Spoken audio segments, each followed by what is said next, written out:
Ever finish a book and just need to talk about it? Welcome to Book Labs, the show that takes a deep dive into your favorite books, usually in 10 minutes or less. Whether it's a literary masterpiece, a guilty pleasure, or a hidden gem, we break it down, explore what makes it great, and maybe even change how you see it. So grab that first cup of coffee and let's get into it. Welcome to Book Labs.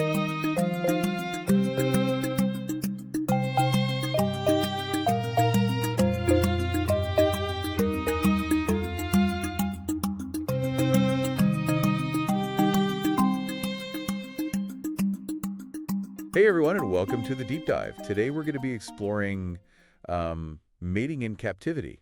Oh, cool. By Esther Perel. Have you heard of her? Oh, yeah. She's like a world-renowned therapist, right? Yeah, she's been helping couples navigate love and desire for decades. I've seen her TED Talks. Yeah, she's fantastic. And the book is just as good. So today we're looking at that age-old question. Yeah. Can you really keep that spark alive in like a long-term relationship? Especially when everyone's telling us we should want comfort and excitement. Right, exactly. That's what this whole deep dive is about. I love it. So we're going to be pulling out like all the most interesting insights from Mating in Captivity so you can walk away and be like, okay, I get it. Yeah. I don't even need to read the book. The Spark Notes version. Yeah, basically.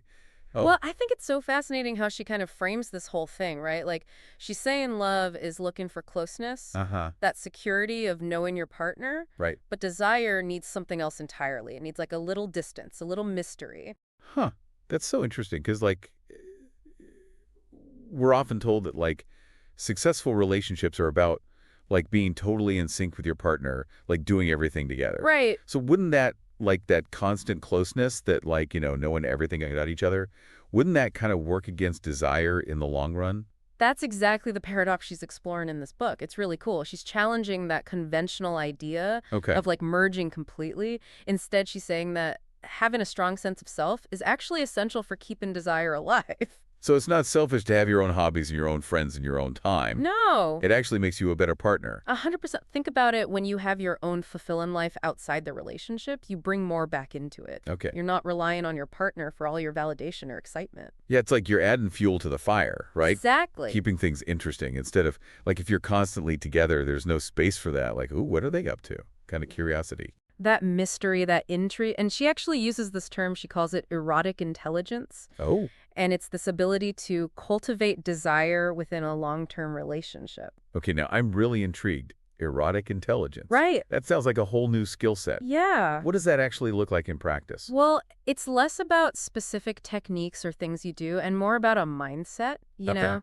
It's that like spark of discovery, that playfulness you had when you first met. Oh, yeah. Remember that feeling of wanting to know everything about someone? Totally. Erotic intelligence is kind of about holding on to that even after years of being together. That makes a lot of sense. But I think we also have to factor in, like, societal expectations around love and relationships. Oh, totally. How do those play into all of this? Big time.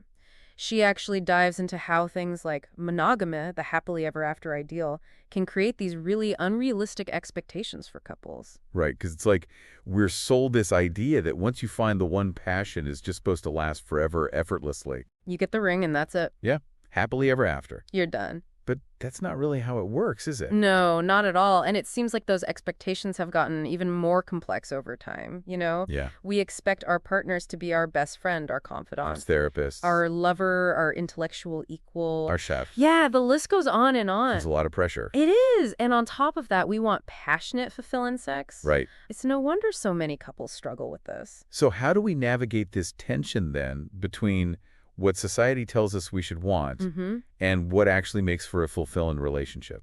Well, Perel argues that we need to shift our perspective a little bit. Instead of trying to recreate that initial honeymoon phase, we need to find new ways to connect, to surprise each other, to keep things fresh and exciting even after years of being together. So it's kind of like that, trying to force that same intensity might actually be what kills the spark in the long run. That's right. So how do we actually, like, keep things fresh? Is it about, like, scheduling date nights, trying new things in the bedroom? Those can definitely help, but Perel suggests that even small gestures can make a big difference. Leaving a flirty note, from sending a suggestive text. It's about reminding each other that you're not just roommates or co-parents, but lovers. So it's about being intentional even in those small everyday moments? Exactly. And I guess it's about, like, reminding ourselves why we were attracted to each other in the first place. 100%. And that's where playfulness comes in a sense of humor. Oh, yeah. She talks about how important it is to be able to laugh together, to tease each other, to not take everything so seriously. It's like giving yourself permission to be silly, Exactly. to not let life get in the way of having fun with your partner. I love that. Okay, so we've talked about the paradox of love and desire, Yeah. societal expectations, and then cultivating this erotic intelligence. Mm-hmm. Is there anything else that she kind of highlights as key to this whole equation? You know, one thing that she talks about that I think might make some people a little uncomfortable is the role of fantasy. Oh, that's interesting, because it feels like we're often told to avoid fantasies, or that there's somehow a sign of something being wrong in the relationship. All right, it's taboo. But she's saying, like, no, explore them. Yeah, absolutely. Whether you share them with your partner or just kind of explore them in your own mind, fantasies can be this really powerful way to connect with your desires and kind of bring some excitement to the relationship. So it's about tapping into that inner world, Yeah, adding another layer to that sense of mystery and discovery that we were talking about earlier. exactly. Does she go into like how to approach that? Is it about like sharing everything with your partner, or are there certain fantasies that are better left private?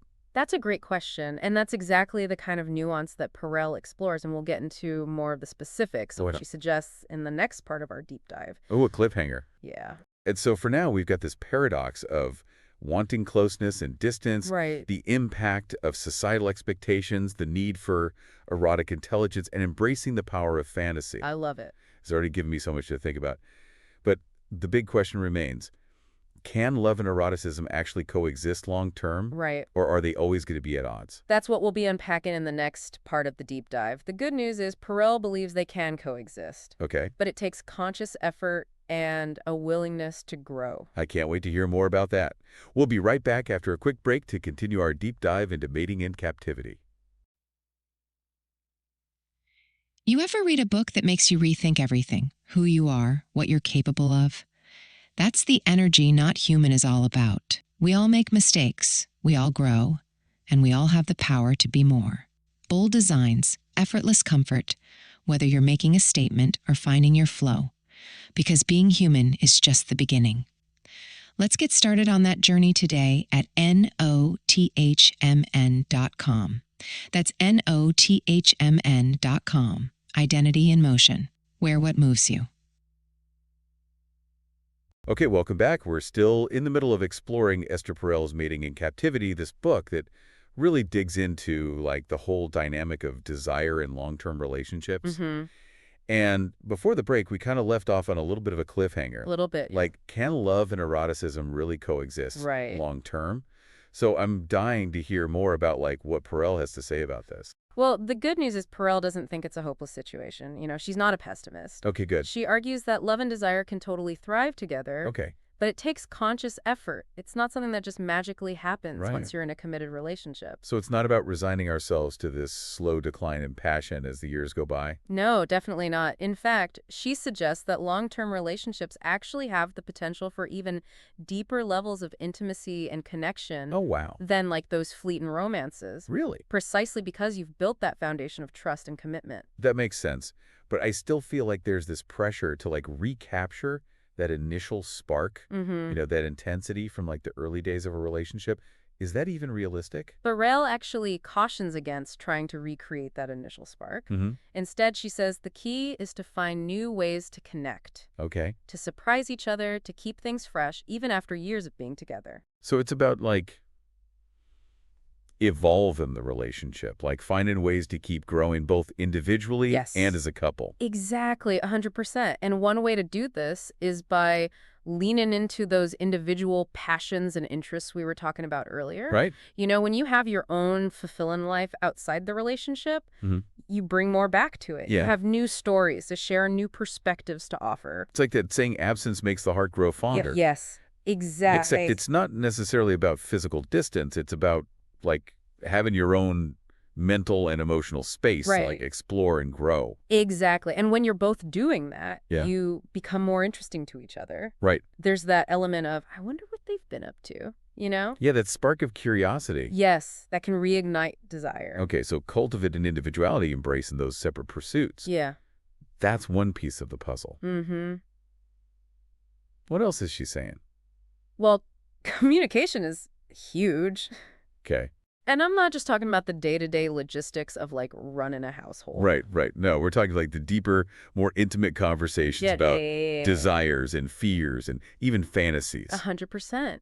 Being able to be vulnerable with your partner, to share your deepest longings, Mm. and even your turnoffs. Yeah. That's what creates true intimacy. Yeah. And it's about being receptive to your partner's vulnerability as well. Okay. You know, creating a space where you both feel safe and heard. That makes sense. But it's also a lot easier said than done, right? It can be very challenging. Especially when you've been together for a while and maybe you've fallen into this pattern of not talking about these things. Absolutely. She suggests starting small. Yeah. Maybe it's sharing an article you read about relationships or simply asking your partner, you know, what are you enjoying most about our intimate life these days? Oh, so easing into those conversations. Exactly. Instead of dodging straight into the deep end. Right, right. It's about building that trust and open communication over time. And remember, this goes both ways. It's about being willing to listen to your partner's needs and desires Right. with an open mind and an open heart. All of this sounds great in theory, but what about, like, those times when life just gets in the way? Oh, for sure. Like work deadlines, kids, just the general exhaustion that comes with trying to keep up with everything. Yes. Sometimes erotic intelligence feels like the last thing on my mind. Oh, absolutely. Perel acknowledges that maintaining passion takes effort, Yeah. especially in the midst of all those everyday demands. But that's exactly why she stresses the importance of being intentional. Okay, so even when you're feeling stressed and exhausted, Yes. you're saying it's important to make time for connection, even in small ways. 100%. And it doesn't have to be a grand romantic gesture. Right. It could be as simple as taking a few minutes to cuddle on the couch, Oh, giving each other a back rub, or even just making eye contact and really seeing each other. Yep. It's about those little moments of connection that can help keep the spark alive. I love that. It's about finding ways to remind each other that you're not just partners in, like, running a household. Right. You're lovers, too. Exactly. And it goes back to that idea of playfulness we were talking about Yeah. earlier. Finding ways to laugh together, to be silly, to lighten things up a bit, that can make a huge difference. Because let's be real, life is serious enough as it is. It is. Sometimes you just need to let loose and have some fun with the person you love. I completely agree. And, this ties in with another one of her suggestions that might seem kind of counterintuitive at first. Okay. Scheduling time for intimacy. Wait, seriously. Like, putting it on the calendar. I know, it sounds strange. That sounds so unromantic. I know, but hear me out. Okay. She argues that in our busy lives, sometimes we need to be intentional about making time for connection. Okay. Just like we schedule time for everything else that's important to us. So how does scheduling intimacy actually help? Wouldn't it feel forced or awkward? It might feel a little strange at first, Okay. but she suggests that it can actually take the pressure off. Okay. If you know you have dedicated time for intimacy, you don't have to wait for that spontaneous spark to strike. Yeah. Which can be especially helpful if you're dealing with mismatched libidos. Mismatched libidos. Is that where one partner wants sex more often than the other? Exactly, and it can be a major source of tension if it's not handled with sensitivity. Yeah. Scheduling intimacy can help to create a sense of balance and ensure that both partners feel desired and appreciated. So it's about taking that pressure off of having to be in the mood all the time. Right. And instead creating a space where intimacy can happen more naturally. Exactly. And remember, scheduling doesn't mean being rigid or inflexible. Right. It's about creating a framework, a starting point. Okay. You can always adjust things as needed. Yeah. Based on how you're both feeling.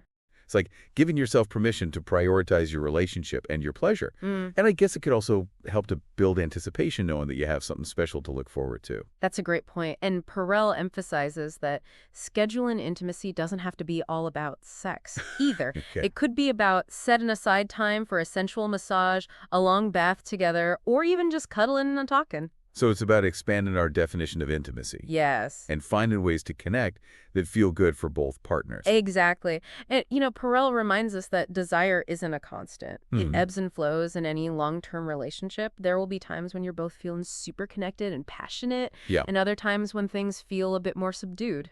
So it's not about freaking out every time there's a dip in desire. Right. It's about recognizing that it's a natural part of the cycle. Exactly. And it goes back to having that strong foundation of love, trust, and communication. Yeah. When you have that, you can weather those fluctuations together Right. without it turning into a major crisis. Okay, so we've talked about a lot of strategies so far. We have. Cultivating individuality, open communication, being intentional about connection, embracing playfulness, Yes. and even scheduling intimacy.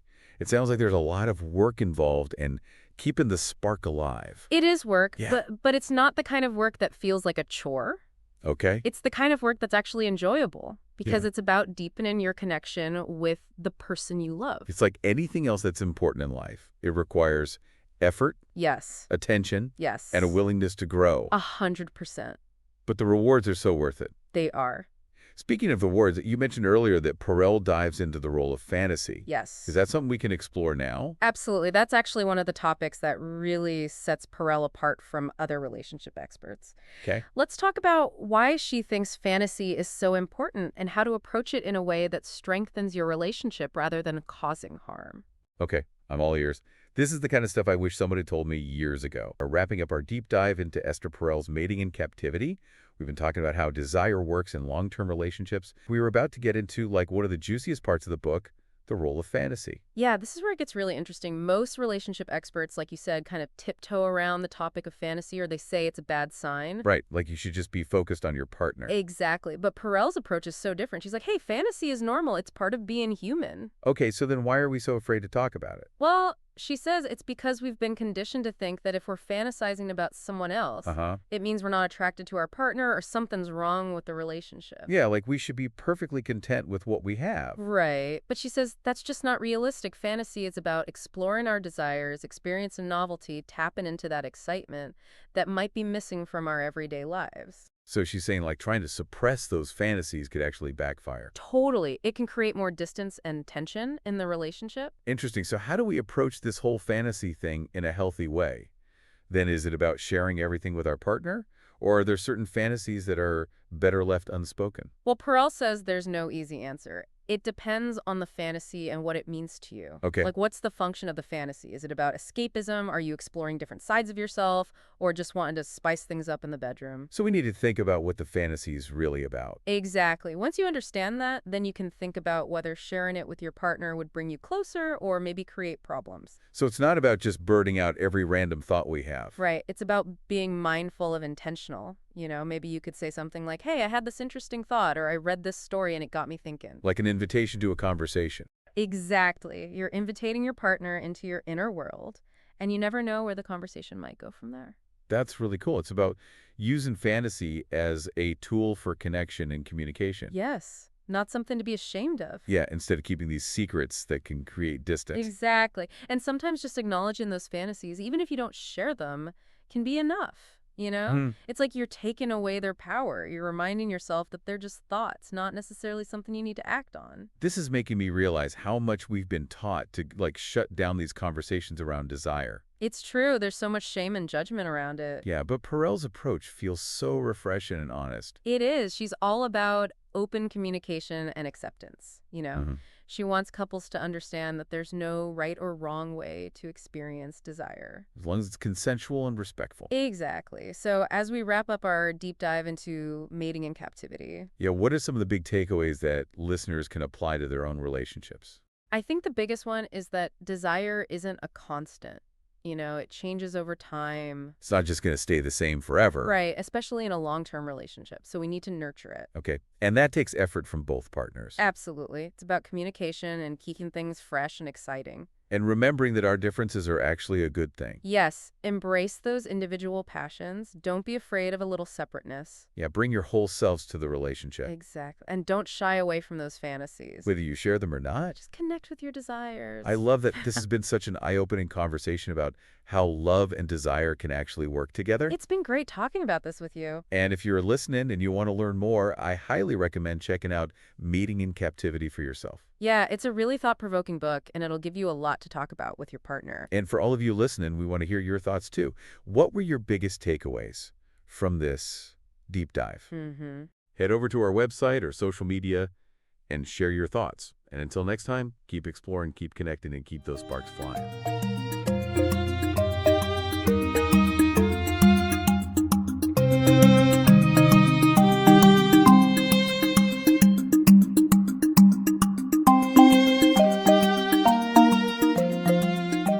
And that's a wrap on this week's deep dive. Got a book you love and want us to explore? Let us know. Your book could be next. Don't forget to subscribe and smash the like if you enjoy the show, and share with your fellow book lovers. Until next time, keep reading, keep thinking, and we'll see you in the next chapter.